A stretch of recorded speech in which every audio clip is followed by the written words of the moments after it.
on m'a demandé quelles sont les implications pour la santé du chien. Ok, sportif de haut niveau, mais comme tout extrême, il y a un revers à la médaille, non? Ce sont encore de très jeunes chiens, c'est comme de faire d'un enfant de 10 ans un haltérophile. Ce n'est certainement pas sans conséquence sur son organisme par la suite. Je ne porte pas de jugement, je m'interroge pour éclairer ma lanterne. Donc voilà, à ça je souhaiterais répondre cela. Il est légitime de se poser des questions sur un sujet de discussion aussi remarquable. Je vais donc tenter d'y répondre avec mes connaissances, libre à toute personne plus qualifiée de compléter mes réponses ou à toute personne de les remettre en question. Nous en sommes là pour nous informer et éventuellement en débattre. Les implications pour la santé ne sont que favorables à une bonne santé. Comme dans tout domaine, l'excès nuit et c'est pour cela que des tas de règles non énoncées dans nos publications sont respectées afin que dans ces disciplines-ci, nos animaux de compagnie, nos chiens, nos amis, se sentent le mieux possible tout au long de leur vie. Un pitbull a une espérance de vie de 10 à 14 ans, soit 6 à 10 fois moins que celle d'un être humain.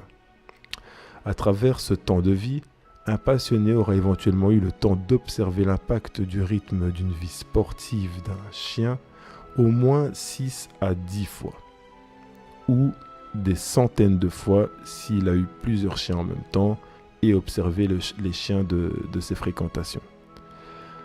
Ainsi, à l'heure d'aujourd'hui, on peut dire avec certitude qu'il n'y a pas de revers de médaille, à condition, entre autres, que certaines règles soient respectées.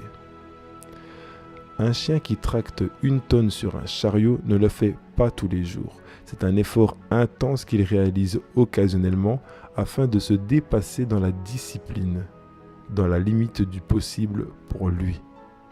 Un chien qui ne peut plus, ne fait plus. Quand ma chienne est arrivée au bout de ses capacités lors de cette dernière compétition, avec 1410 kg sur son chariot à roues, arrivée à la moitié de la piste, j'ai vu qu'elle avait vraiment tout donné lors de ses passages précédents. J'avais donc encore la possibilité d'effectuer des essais supplémentaires, mais je me suis arrêté, car c'était notre rôle de maître de ne pas abuser de son envie ou de ses capacités. Ne manquant point de la féliciter plein de câlins pour la bravoure dont elle avait fait preuve. Les entraînements qui mènent à de telles performances impliquent des temps de repos proportionnels à l'effort fourni. Certains dogmen vous diront qu'ils entraînent leurs chiens tous les jours. Mais certains entraînements peuvent comporter un simple footing, comme pour un humain, ou une séance de musculation plus lourde à travers par exemple des tractions de poids plus ou moins conséquents, comme pour un être humain.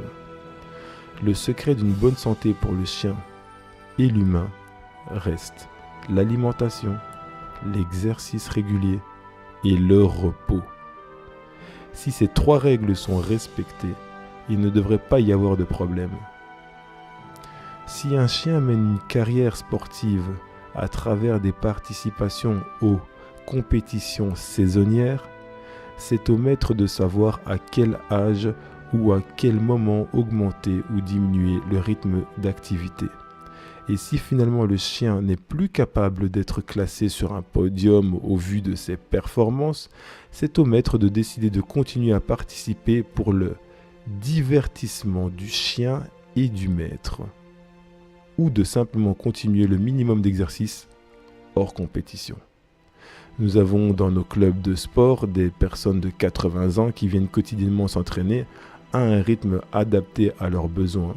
Eh bien, c'est pareil pour le chien. Par rapport à l'âge, le sport est pratiqué de manière progressive et dans un temps mesuré. La croissance étant en cours dès les premiers mois, on fera attention à n'abuser de rien, mais à lui apprendre les diverses disciplines dans lesquelles il pourra performer plus tard dans le but de répondre à ses immenses besoins de dépenses énergétiques. Ainsi, pour le sport le plus controversé, à savoir le weight pulling, traction de poids, certains commenceront par exemple entre 8 et 12 mois à faire porter le harnais de pulling accroché à une masse déconsidérable. pour juste habituer le chien, à raison éventuelle de 1 fois par semaine, soit 4 fois par mois, ce qui n'est pas grand-chose en soi. On estime que les grosses performances peuvent se réaliser à partir de 15 à 18 mois et de manière plus régulière et plus accrue à partir de 2 à 3 ans. Mais dans tous les cas, autant de chiens ayant commencé plus tôt que les chiffres relatés ci-dessus ont vécu jusqu'à la fin de leur vie en bonne santé et sans problème hors normes apparents. On n'a jamais vu un chien se casser un membre durant une séance de weight pulling. Tout ce qui pourrait s'user dans le temps et l'excès abusif de traction de poids lourd seraient les cartilages, tout comme pour les humains qui font de la musculation, et encore. La consommation de produits illicites pourrait aussi perturber l'organisme d'un chien, à défaut de vouloir le faire obtenir les meilleurs résultats par tous les moyens. Chose que je déconseille en musculation humaine comme en musculation canine. Et en tout sport. Un chien a beaucoup plus facile à apprendre les choses étant jeune. Il arrive que certaines personnes tentent d'apprendre à un chien de 2 ou 3 ans certaines choses sur lesquelles le chien tirera un trait sans même avoir appris à essayer. Quelles conséquences ? On peut se retrouver dès lors avec un chien hyperactif qui tire tout le temps à fond dans la laisse, déployant sa puissance naturelle, un chien qui ronge tout à la maison ou qui pleure tout le temps sans raison apparente, un chien qui mord, un chien turbulent, un chien qui a un plein d'énergie qu'il ne sait pas comment inhiber, car il n'a pas appris plus tôt tout ce qu'il aurait pu faire pour satisfaire ses besoins de dépenses énergétiques. A contrario, vous pouvez avoir un chien super calme, au métabolisme plus lent, qui sans faire aucun sport s'engraissera facilement et précocement.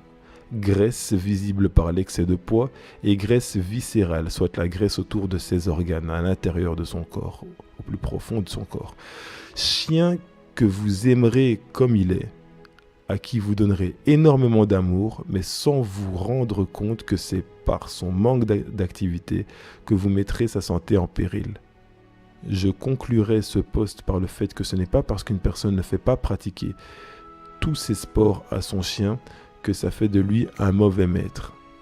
Le promener et le faire beaucoup courir au quotidien est déjà une très bonne chose, mais l'initier à davantage de discipline peut lui octroyer un divertissement plus varié et une bien meilleure forme.